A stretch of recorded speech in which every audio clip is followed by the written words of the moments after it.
பாருங்களேன். எஃப்டபிள்யூசி கேள்வி ஒன்று தானே இது. 11வது கேள்வி 2025 பேச்சுக்கு வந்து ஃபர்ஸ்ட் டைம் 11வது கேள்வி. இந்த கவனிங்க, அமில ஊடகத்தில் CH3CHO ஆனது KMnO4 இல் CH3COOH ஆக ஒட்சியேற்றம் அடையும்.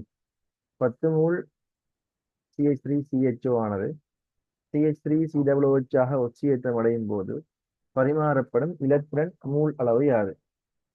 கவனிங்க, இந்த தாக்கத்தை முதலாவது எழுதி சமப்படுத்த முயற்சிக்கணும். அப்ப கவனிங்க,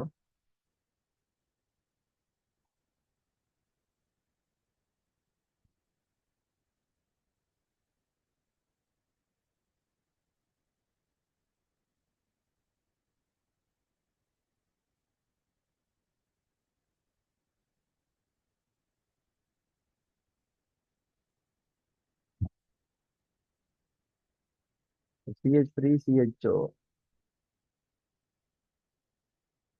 அமில ஊடகத்துல KMnO4 ஆல, அது MnO4 ஆல அமில ஊடகத்துல ஒட்சியேற்றம் அடையுது. அப்ப இந்த MnO4 +7ல இருந்து +2க்கு தாழ்த்தப்படும். அமில ஊடகத்துல +2க்கு தாழ்த்தப்படும். நிறமற்ற +2க்கு தாழ்த்தப்படும். இந்த CH3CHO CH3COOH ஆக ஒட்சியேற்றம் அடையும்.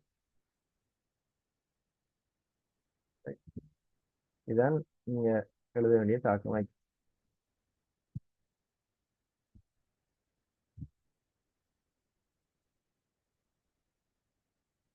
ஒட்சியேற்றங்களை பார்ப்போம். ஒட்சியேற்றம் பாருங்க, இந்த கார்பன் ஒட்சியேற்றம் -3, 3 H ஓட இணைஞ்சி தானே -3.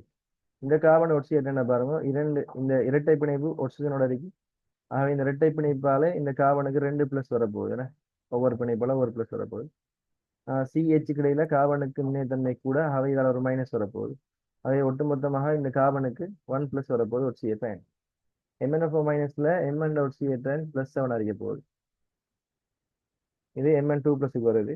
இதுல பாத்தீங்கன்னா CH3COOHல இந்த CH3 இந்த கார்பன் வந்து 3 H இணைஞ்சிருக்கு, ஒரு பக்கம் கார்பன் இணைஞ்சிருக்கு.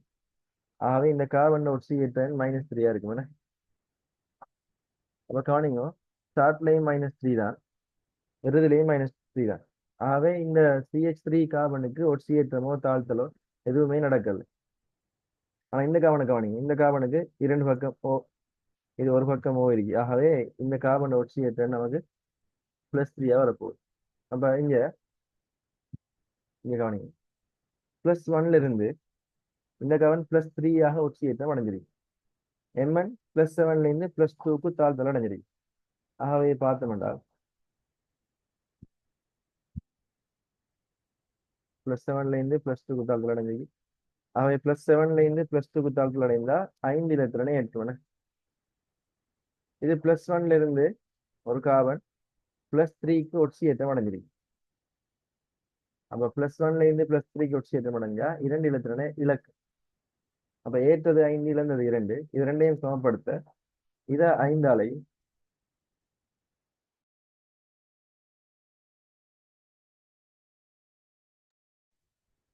இதை 2ஆலையும் பெருக்கினா சரி. இந்த பெருக்கப்பட்ட இலக்கங்களால முன்னால வந்து பெருக்கணும். அப்ப 2ஆல பெருக்கினா இங்க முன்னால 2, இங்கேயும் முன்னால 2. இது 5ஆல பெருக்கின வேண்டாம், இங்க முன்னால 5, இங்கேயும் முன்னால 5. பரிமாறப்படுற இலத்திரன்கள் எத்தனை அடிக்கிறாங்க. அப்ப அதுக்கு நம்ம மொத்த தாக்கத்தையும் சமப்படுத்த வேண்டிய அவசியம் இல்லை. இப்ப இந்த இடத்துல கவனிங்க, நமக்கு பரிமாறப்படுற இலத்திரன் மொத்தம் 10. அதாவது மொத்தமா ஏற்கப்படுற இலத்திரன் 10, மொத்தமா இழக்கப்படுற இலத்திரன் 10. அப்ப இந்த இடத்துல பரிமாறப்படுற இலத்திரன்கள் எண்ணிக்கை 10 அறிய போகுது. உங்கள்ட்ட கேட்கப்பட்ட கேள்வி என்னன்னா, இந்த CH3CHOல 10 மூல் ஒட்சியேற்றம் அடைஞ்சிருந்தால் எத்தனை மூல் இலத்திரன்கள் பரிமாறப்பட்டிருக்கும்? இப்ப கவனிங்க, இங்க 5 மூல் CH3CHO ஒட்சியேற்றம் அடையக்குள்ளதான் நமக்கு 10 மூல் இலத்திரன்கள் பரிமாறப்படுது. பரிமாறப்படும் இலத்திரன்டா இழக்கிற மொத்த இலத்திரண்ட எண்ணிக்கை அல்லது ஏற்கப்படுற மொத்த இலத்திரண்ட எண்ணிக்கை தான் பரிமாறப்படும் இலத்திரன்களின் எண்ணிக்கை.